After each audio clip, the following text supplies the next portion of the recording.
The first bark made everyone freeze in the middle of the training yard, as if someone had fired a gun in silence. The echo reverberated against the rough, cold concrete walls of the police dog kennel until the most veteran officers unconsciously clenched their jaws. The dog at the end of the corridor pulled so hard on its leash that the young caretaker had to hold it back to prevent it from going down the steps, losing his balance in the process. "Rex, silence!" he shouted, but the command was lost beneath another deep growl, a sound that didn't seem to come from an ordinary animal, the sound of something breaking inside him and ready to break everything around him.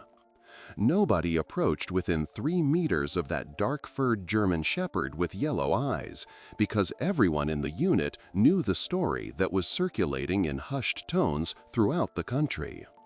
"This is the dog that saw its trainer die," the young people murmured when they thought they weren't being listened to, as if saying it out loud could awaken even more fury than that of the animal that had clung to the body like a second skin. Rex broke free from the steel chain for the last time and suddenly found himself motionless, breathing rapidly, his ribs showing beneath his taut skin and his ears alert to the slightest scrape of boots on the ground. At that moment, the sky over the city darkened a few shades, announcing a storm that was not yet over, but her body remembered even more before it became more common. In his mind, before the truth existed in reality, an explosion was brewing on another continent. The taste of octopus, the metallic smell of blood, and the last scream of a man who had decided to continue to the end of the world. The hand holding the leash trembled slightly, and Mark, watching from the doorway of the corridor, saw that tremor with the clinical eye of someone who had spent too many years reading fear in both humans and dogs. Mark left 5 years in the unit. An impeccable record and enough scars on his body and in his memory to know that the worst cases were not the dogs that bit without warning, but those that stopped trusting everyone. He had seen aggression born from mistreatment, neglect, and the simple instinct for dominance. But what he saw in Rex was different. A mixture of pain and alertness that never disappeared, as if the animal had been trapped in a day that never ended. "Let it go," I say, moving closer to the space. "I'm in charge." The young man hesitated for a second, looking at the dog as if he had handed it a grenade without being sure, but in the end he passed the belt to Mark and took a step back, relieved and, at the same time, ashamed of feeling relieved. Rex turned his head back, his eyes fixed on his new scent, calculating the distance between his teeth and the available meat, his body ready to react before any human thought could formulate a command. Mark didn't look directly into its eyes, but a little lower, at the base of its ears, as he had taught older instructors years before, who knew that eye contact with a traumatized animal could be a dangerous spark. "Relax, old man," he murmured in a deep, steady voice. "I'm not going to force you today." The dog responded by tightening the belt even more, but instead of lunging, it advanced by taking a small sideways step, a kind of circular movement, as if it had been looking for an escape route that did not exist in that difficult country. In Rex's chest, his heart beat as strongly as on that day when the world broke between us, with a crack that was felt first by the vibrations in the ground and by the silent scream of his human. In his memory, he could still see the screen of the uniform mixed with sweat and gunpowder, and hear the voice that had so often set the rhythm of his life between clear orders and brief caresses. "Good boy, Rex," the man said for the last time. Seconds before the metallic roar of the vehicle mingled with the first impact and fell into a silence heavier than any night. The explosion was launched into the air, and when his paws touched the ground again, he had no arm to follow it, only a buzzing, loud screams, and a darkness that devoured the edges of his vision. He returned to the present with a slight tug on the strap, because Mark, without realizing it, had slightly changed the tension while trying to guide him to the reinforced box at the end of the path. This box was different from the others: double bars, attached metal plates, an extra jerry can that no one else used near the unit, and a makeshift sign on which someone had handwritten, "Do not approach." Rex knew it well, because that was his world since he returned, with his inherited paws and distinctive eyes, although everything that gave meaning to his days had been buried in a desert that was unfamiliar to him. 3 different caregivers were tried, all experts, all patients at first, but none lasted more than a week without ending up with stitches or a report recommending euthanasia. Mark had read each of those reports the night before, alone in his office, while his coffee cooled and he flipped through the pages, seeing the same word repeated in different sentences: unpredictable. I knew that aggression could have 1,000 causes, but in Rex's case it wasn't due to a lack of training or initial socialization, because the record showed years of exemplary service, successful checks, rescues, and virtually perfect obedience. What broke was not the technique, but the bond, that invisible limb which, when severed by a blow, leaves the dog with the sensation of constantly falling, without the ground to support its paws.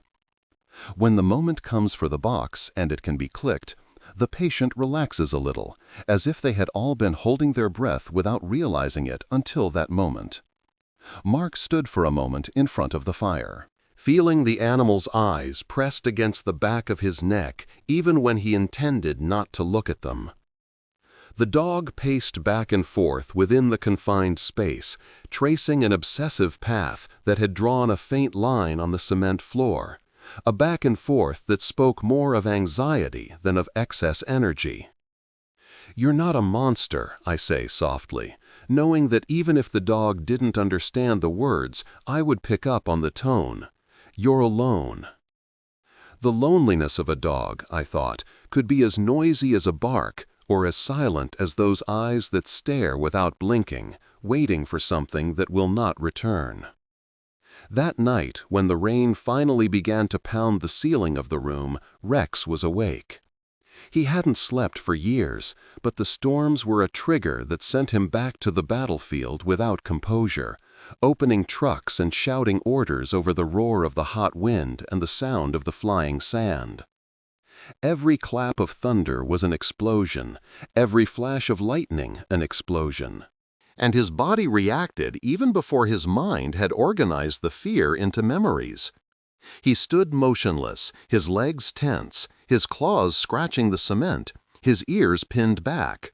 The glue stuck to the ground, ready for the impact he could not reach, because now the walls were firm. The air was saturated with chlorine and disinfectant, and no voice knew him to call him by name with a confident tone. Elsewhere in the city, in a small apartment with black and white furniture and photos on a shelf, an 8-year-old girl also woke up with the first real noon.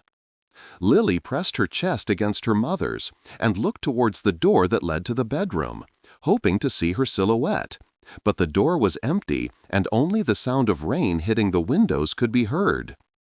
The sound reminded me of other nights, longer days, in another country where I could only keep it in my memory, from where the wind betrayed the smell of the warm sand, sometimes in a buzzing sound, and where it hid behind a strong leg that my dog held tightly.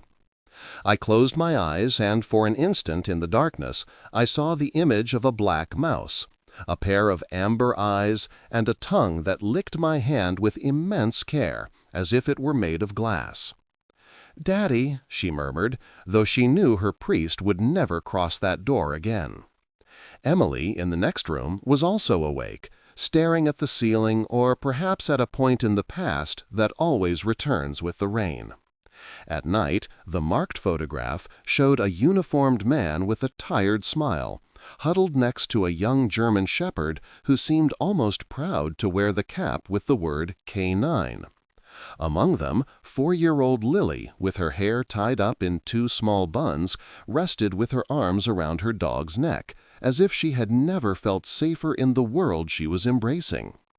Emily reached out and stroked the edge of the frame, feeling that the cold glass was the only barrier separating her from a life that had been taken too soon. He remembers the call, the tense voice of the officer on the other end of the line, the words explosion, mission, and we feel, mixed in a soup of sounds where the only clear thing was the void that opened from that moment. He also remembered that someone had said something about the dog, that it had survived, that it had been taken away with the rest of the unit, but at that moment he was so devastated that the word dog seemed cruelly small compared to the magnitude of his pain. Over time, the official letters, tributes, and ceremonies piled up in a box she often never opened, and her life was reduced to working, paying bills, and protecting Lily from a world that could destroy everything in an instant. In fact, when the girls' school announced that they were organizing a visit to the local police headquarters for a project on community heroes, Emily hesitated before signing the authorization. The word barracks still echoed in her head like sandpaper. But Lily was glowing in a way she hadn't seen for a long time, since she heard about police and rescues. "Mom, tell me they help us find lost people and that they are super valuable," said the little girl with wide eyes, as if suddenly the world had bright corners again. Emily thought about it and came to the conclusion that she could no longer keep her daughter's future locked in the same box where she kept her pain, because it was immovable. On the day of the visit, the sky remained overcast, but without rain, just with that gray that promises something without deciding exactly what. Lily wrote forcefully in a small book from which she had taken, with her belt, the same photo that was on her mother's bedside table, even in its wrinkled and slightly faded version from so many little hands that had touched it. She had decided to accept it by chance, although it didn't really mean much to her, simply because something inside her stirred every time she heard the word canine. When they arrive in the room, the smell of metal, the presence of weapons, and disinfectant are perceived at once, but mixed with something warmer, more alive. The smell of dog, of wet fur, of kibble, and that undefined aroma that makes animals nervous and excited at the same time. The children lined up, listening to an official explain how the unit worked, and Lily tried to pay attention, but her eyes kept drifting downstairs, where a metal door stood closed with a yellow warning sign. "This way," I say, loudly behind him. Emily turned around and saw a man in his 40s, with hair speckled with rushes and clumps, wearing an impeccable uniform and looking tired but kind. "I'm Officer Mark Rios," he introduced himself. "I work with the canine unit." As she spoke with the teachers along the way, Lily slowed her pace a little, guided more by instinct than by a conscious decision, feeling a kind of pull in the pain that had brought her to this point. I check the time, and, after some reflection, I'm about to decide that I'm with the group, but something in the way the girl is looking at the metal door makes me hesitate. It was not the normal curiosity of childhood. There was something akin to recognition in his eyes, as if he had perceived a sound that others had not heard. "Hey, little one, what should we call you?" he asked, approaching with measured steps. "Lily," she replied, without taking her eyes off the door, with a sad expression. The phrase sounds like a bucket of cold water, because most people decided there was danger, an aggressive dog, but I had never heard anyone sum it up like that, with that mixture of innocence and certainty. "This dog isn't very friendly," Mark explained, choosing his words carefully. "He's going through a rough patch." Lily glanced down for a second at the crumpled photo in her book, touched it with her fingertips, and turned back to the door, observing the scene slightly, as if trying to recall a dream that faded upon waking. Dogs that are sad aren't sleeping, I often tell myself. They're simply waiting for someone. Emily, who was about to overhear part of the conversation, felt her heart give an annoying twinge. "Lily, my love, join the group, okay?" he asked, placing a soft hand on her shoulder. Mark started the walk and led the group to meet the search and rescue dogs, the most sociable ones, those who moved the glue and readily accepted the clumsy caresses of small hands. Lily smiled, took notes, asked questions, but something inside her constantly pulled her down to the bottom, from where they couldn't get out. At the end of the trip, as everyone was preparing to return to the school bus, a scream from inside the room interrupted the general murmur. "Mark, we need help with Rex." The urgent tone caused several officers to move immediately, and, without thinking, Lily let go of her mother's hand and ran after them, guided by that same invisible tyrant she had felt since she set foot in that place. Emily called out to her, but the sound of her voice was lost amid the dragging of boots and the echo of a growl that resonated in everyone's skin. When they arrived at the stopping point, the scene was tense. Two of the officers were standing next to the reinforced railing, one of them with an arm improvised with a bloody towel, the other holding a capture stick that Rex was furiously biting.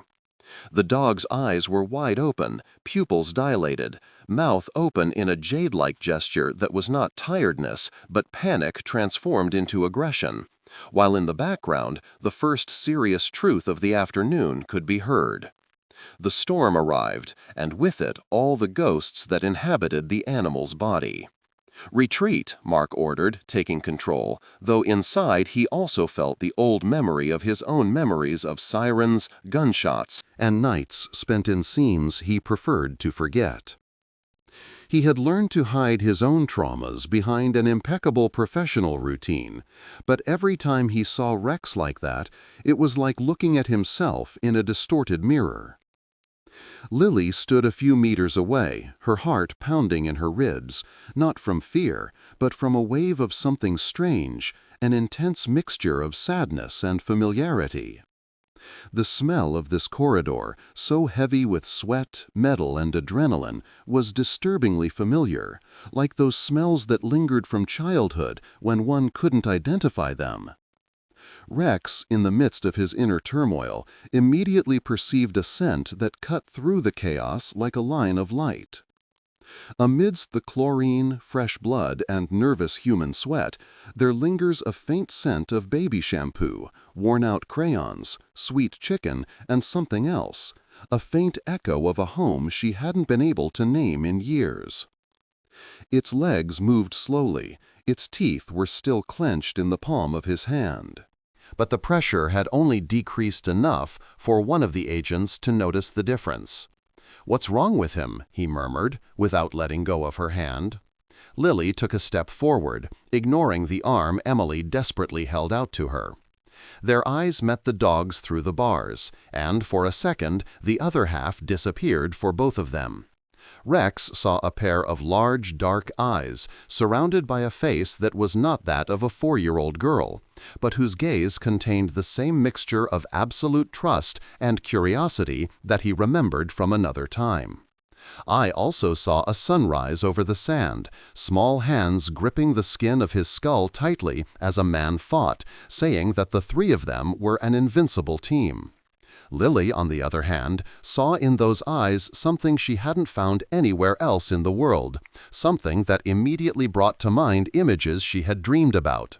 A wet little girl on the pillow while her father put on her boots, glue moving to the rhythm of her laughter, a protective shadow following her everywhere. "You," he whispered, taking another step, "you know me." The next time he heard the windows vibrate, Rex did not react to the noise in the same way as before. He kept looking inside, but the smell, the voice, the girl's gaze held him in a different present, as if the ground had suddenly stopped moving beneath his paws. Mark felt the atmosphere in the field change, a kind of strange silence that hung over everyone, and instinctively he grabbed the girl's shoulder. "Lily, don't come any closer," I say, without raising my voice too much, afraid of breaking this fragile balance. She remained thoughtful for a moment, with a seriousness that would not have been expected in someone her age. "It won't hurt me," she said, as if she had just said something simple. "It's a promise." The word promise resonated strangely in Mark's chest, because he knows enough stories of dogs and children to know that sometimes silent pacts are forged between species that adults don't always understand. Emily finally reached her daughter and stood beside her, her face pale, her eyes fixed on the animal that, until that moment, had only been for her a larger shadow within a world she had chosen by looking ahead. Rex fell to the ground for the first time since the episode began, letting go with a low grunt and taking a half step back, not out of fear, as if he were making room for something. Lily slowly crouched down to his level and extended her small hand over the beams, letting her palm touch the top without trying to touch him immediately, simply offering him up. The officers kept the alien immobilized. Mark felt his throat close up, and Emily, paralyzed, could barely whisper her daughter's name. Rex approached that hand with an almost imperceptible movement, smearing the skin with oil, capturing a cascade of old memories, sunscreen, footprints, laughter, tears, his human's voice saying, "Take care of my treasures, old man." The din of war subsided for a moment, and without understanding why, the enormous German shepherd heard something that had never been seen in that room before. He sat down. The metallic clang of her claws against the floor disappeared as she bent her hind legs, her weight began to fall downwards, and with a childish whimper, she tilted her head towards the ceiling with the tips of the girl's fingers. A soft moan, like wet cheese, escaping from his throat, without physical pain, a mixture of relief and sadness so profound that it made even those who did not fully understand what they were witnessing cry. Lily smiled through her tears, slightly closing her fingers in the air, as if she had caressed something more than the dog's rough fur, as if she had also touched an ancient promise that had finally been fulfilled. "I'll find you," I whispered. "Rex." The name floated in the air of the country, immediately filling it with a story that for many was new, but for three beings, a dead man, a wounded dog, and a girl who grew up with a heart in her heart, had been written for years. In the following days, Mark broke several rules without leaving any written record of it. He allowed Lily to return to the room as part of a special educational program, as he described it in writing, though in reality he knew he was betting on that connection he had seen develop on the field.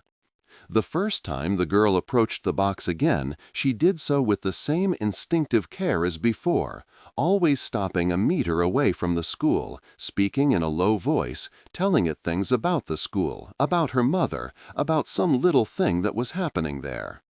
Rex, who could only spend hours running in circles or throwing himself against the beams at the slightest noise, began to change his routine. Hearing her light footsteps in the cell, she stopped obsessively patrolling the perimeter of her cage and approached the door. Her tail was low but relaxed, her ears drooped, her mouth closed in an attentive expression that was more than defensive. At first, I just looked at the papers Lily collected from the bank. Drawings of dogs with shawls, of a family of 3 surrounded by dogs, of a uniformed man holding the leash of an animal that was clearly the same, although with less tired eyes. The girl read aloud short texts she had written, mixing school assignments with blurry memories of a faraway country, and with things she invented to fill the gaps. Rex heard the tone more than the words, but some of them simply came together like sparks illuminating dark corners. Daddy, mission, promise, come back soon. Mark watched from a distance, taking notes that he sometimes didn't know how to translate into the technical language expected of him. In his reports, he wrote things like decreased aggressive behavior in the presence of a minor, positive response to specific vocal stimuli, and reduction in stereotypical compulsive pacing behavior. But what I really wanted to write was, the dog will have something to look at. With each visit, Rex seemed to sleep a little better. During stormy nights, bright reflections continued to awaken in his body, But now, between explosions and imaginary explosions, something else stood in the way. The image of a little hand rolling in his mouth, the sound of a child's laughter, the sensation of a loop that stretched from the past to this small rectangle of concrete. I stopped eating regularly. I no longer left my plate full for hours like before, and the vets noticed that I had gained half a kilo in less than 2 weeks. I also accepted, somewhat reluctantly at first, Mark's basic orders when a girl was around. Sent, the officer decided, and although Rex initially looked at him suspiciously, he ended up obeying so he could immediately turn his head toward the girl, as if to make sure that she had seen him. It was as if his loyalty had been gradually reprogrammed. There was no uniform or authoritarian voice, but there was that fragile presence that nevertheless seemed to sustain him from within. Emily, for her part, lived in constant contradiction. Every time she saw her daughter leave the room, she felt the same sadness that had accompanied her since her husband's death, and the fear that the world had taken away another part of her. At the same time, he couldn't ignore that Lily had stopped having nightmares every night since she started visiting Rex. The girl kept talking, and for the first time in years she spoke voluntarily to her father, not only with brief answers, but also with complete stories that she shared with the dog as if she could give back some of what had been lost. One Saturday afternoon, while Lily was in the room, preserve the original language of the box where she kept her husband's things. There was a moment when Mark asked permission to view some photos from the time he worked with the canine unit, arguing that it could help with an internal institutional memory project. She had experienced it time and time again, but now, with the image of her daughter petting the enormous German shepherd etched in her mind, she felt it was time to confront that past. Inside the box, I found letters, medals, reports, an old coat with clay stains, and several photographs showing her husband as a young dog with a lively look that he soon recognized. Rex, years ago, with slightly lighter fur on his head, his ears erect, and that proud expression of dogs who know they have an important task in the world. In one of the photos, taken in what appeared to be the backyard of a military villa, Lily was seen hugging a dog by the head, her hands stained with melted ice cream, while the animal looked at her with infinite patience. On the other hand, her husband had written in hurried handwriting, "Rex and Lily, my reasons for returning."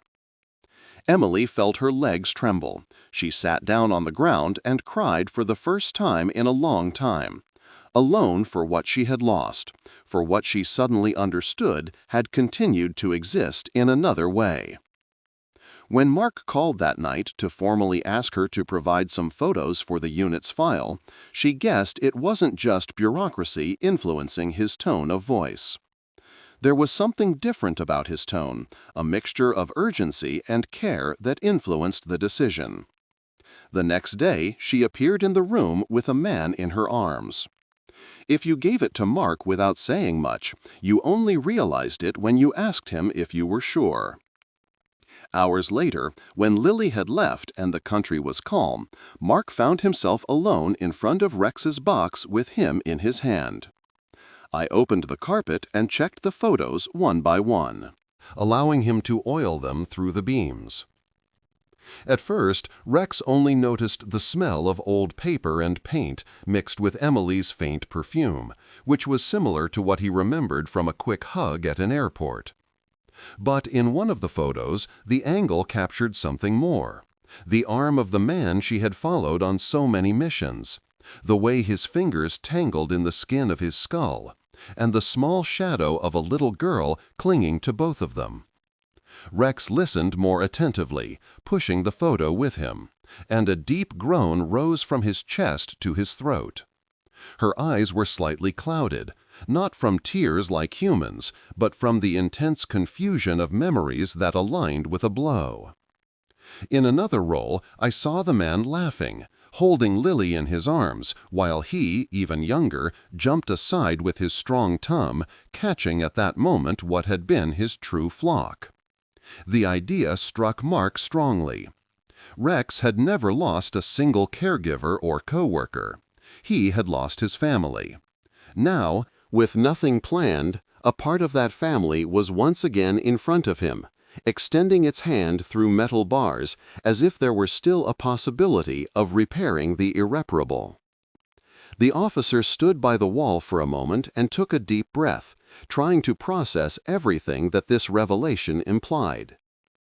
Then I understood why Lily's presence had such a radical effect on the dog's behavior. It wasn't just that children awakened protective instincts in many dogs. It was that this girl in particular was the missing fragment of a promise broken by the force of an explosion in a foreign country. Mark knew from his own experience that trauma cannot be cured with pills or protocols alone. Sometimes the only thing that can keep someone on the edge of the abyss is remembering that they once belonged to a safe place. In the following days, I began to formalize what had happened intuitively. He asked his superiors for permission for Lily to participate in a pilot program of controlled interaction with highly stressed dogs, using technical terms that sounded cold but hid a simple desire: to give them both a second chance.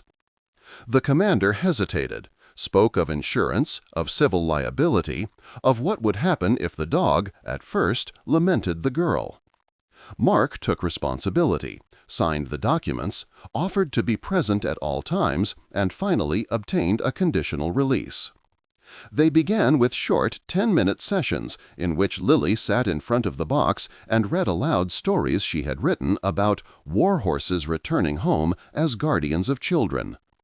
Rex was lying on the other side of the beams, his head resting on his paws, his eyes half closed, breathing in time with her voice.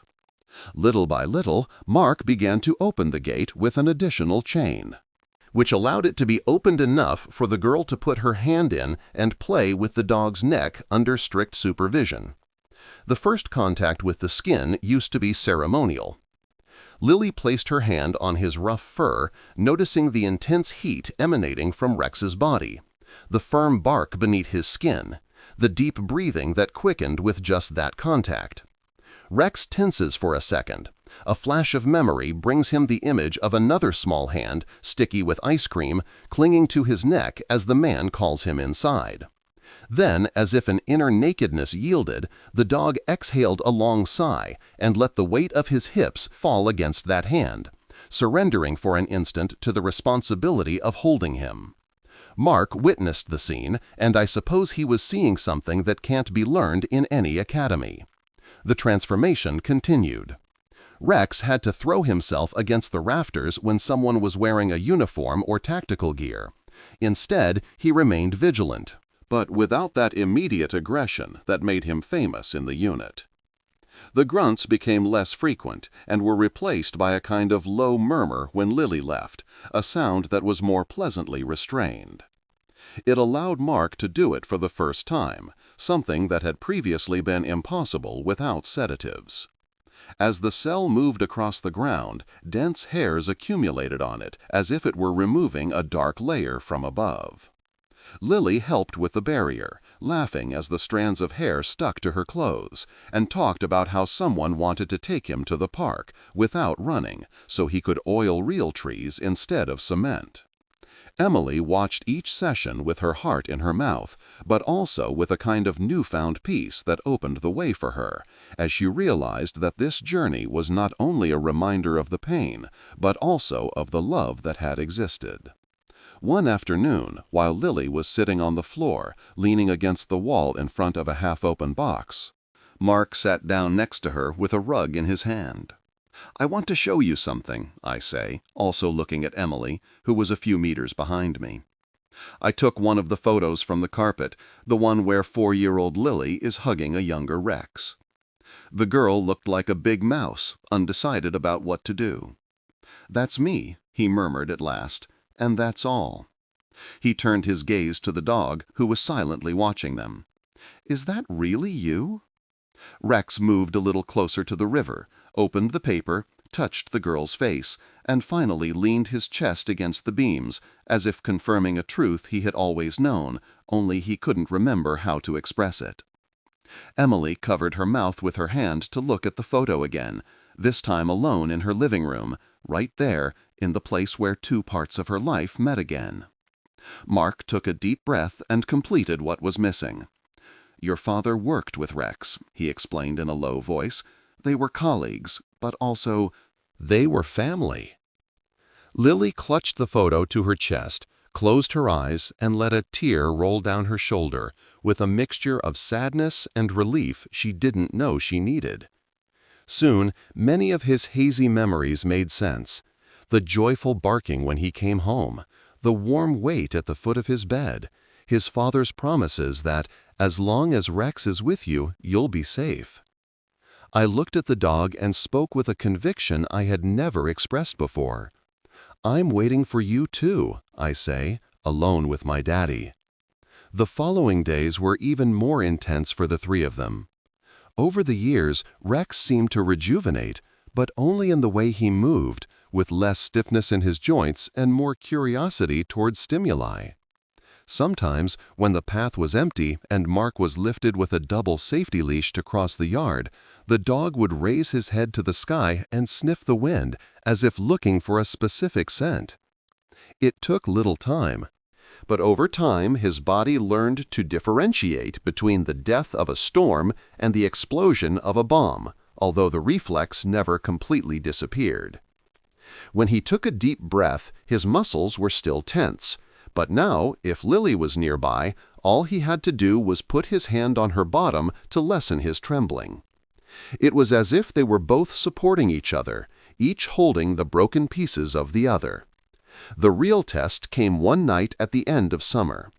A thunderstorm worse than the previous ones broke out over the city, with lightning that seemed to tear the sky apart and thunderstorms that made windows vibrate.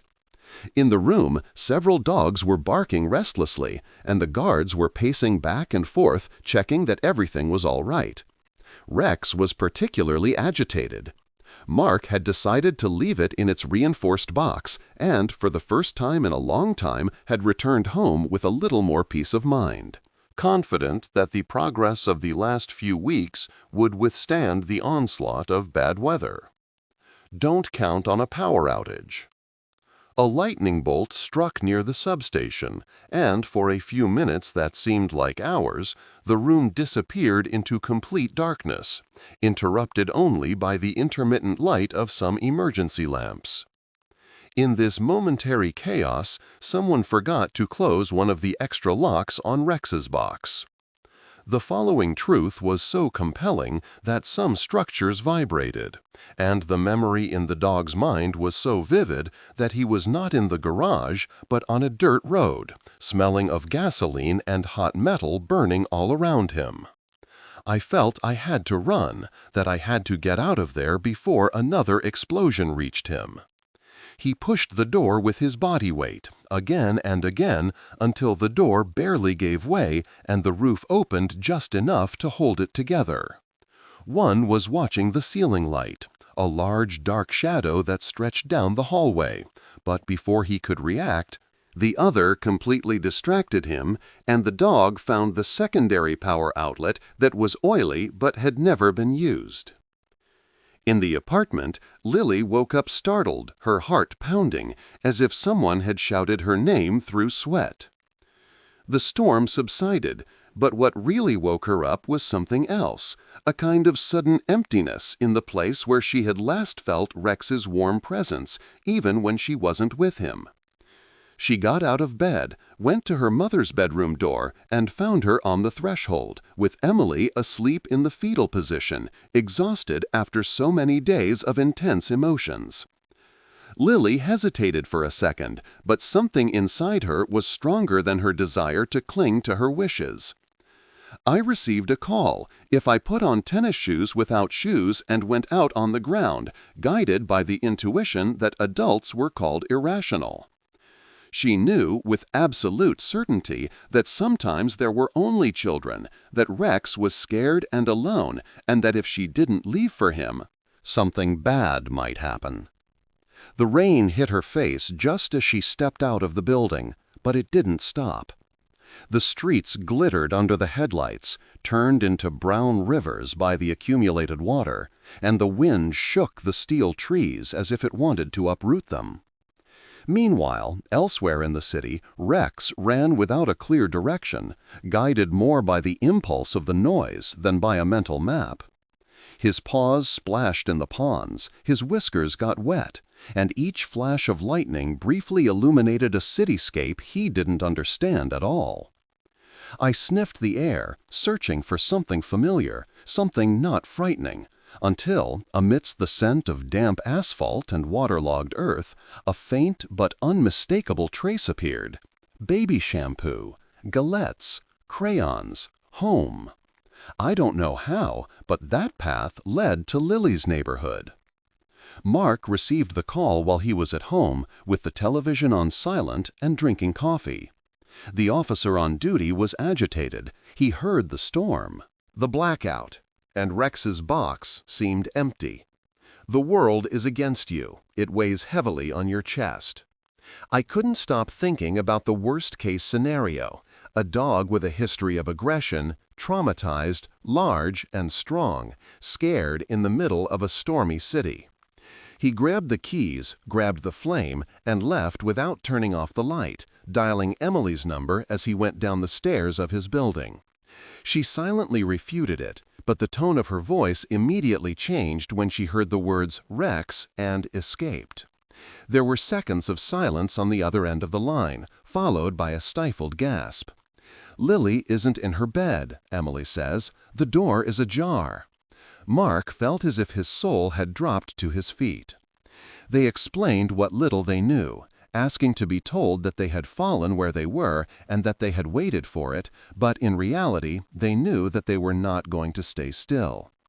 As he drove through the rain, with the windshield wipers working at full capacity without managing to clear all the crystal-clear water, he mentally reviewed the streets that connected the bedroom to Emily's apartment. He thought like a police officer, taking likely routes, but he also tried to think like Rex, remembering the places he had walked during training. I knew that dogs tend to follow familiar scents when they get lost, instinctively seeking to return to their family, even when the distance is long and the environment is hostile.